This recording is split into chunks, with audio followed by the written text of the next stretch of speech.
John Heilemann, it was a, pun intended, full house in Vegas last night. Tell us, what really went on? What was it like for you? Your takeaway.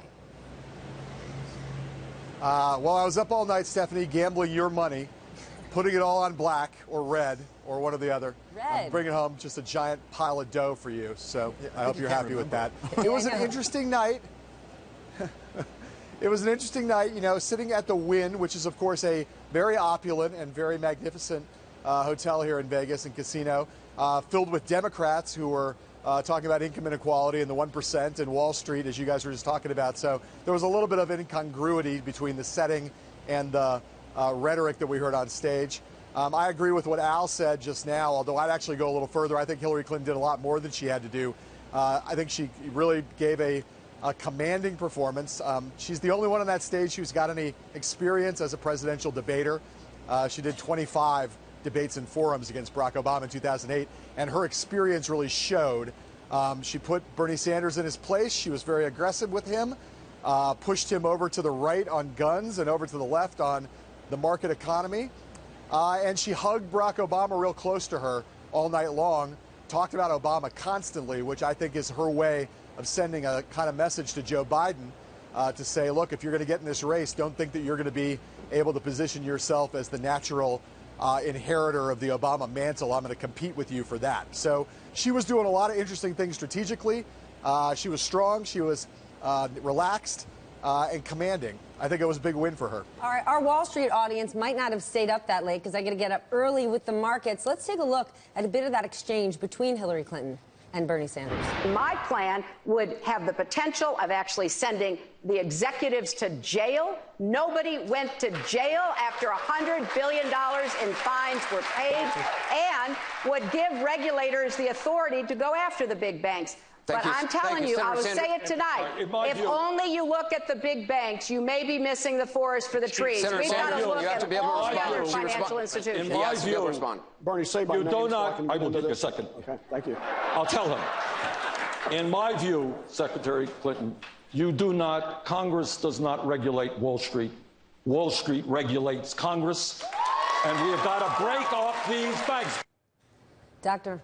Hunt, what do you think? Well, no surprises there. She had come out with those proposals before.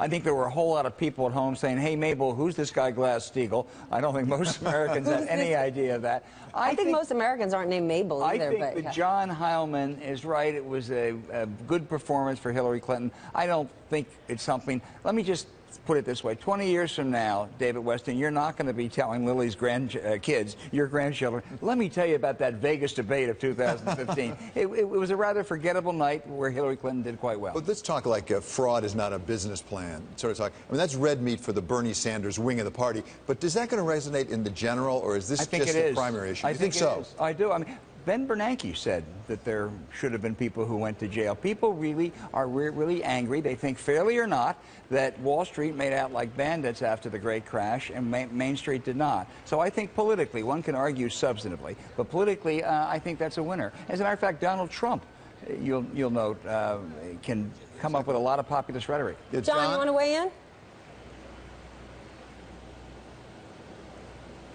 John, can you hear us? John, can you hear us? He's got the bass from the club still banging in his ear. You want to weigh in here? Well, I'll ask you a question specifically. You mentioned Joe Biden.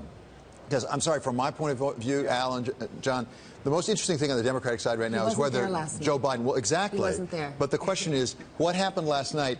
Does it affect at all Joe Biden's decision whether he's coming in?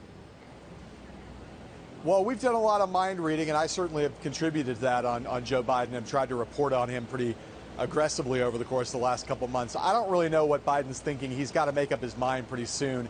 I believe it's the case that he has his regular weekly lunch scheduled with President Obama today.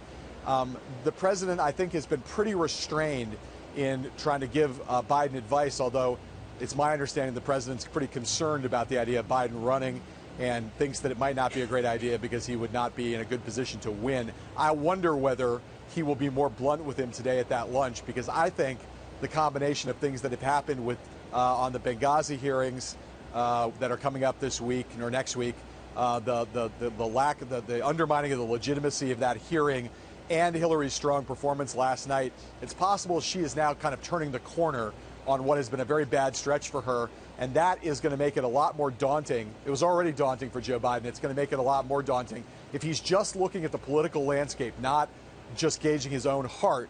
I think the political landscape is more forbidding for him now than it was 3 or 4 weeks ago. And I think it might, if he's being totally rational, be the kind of thing that might keep him out if he was inclined to get in.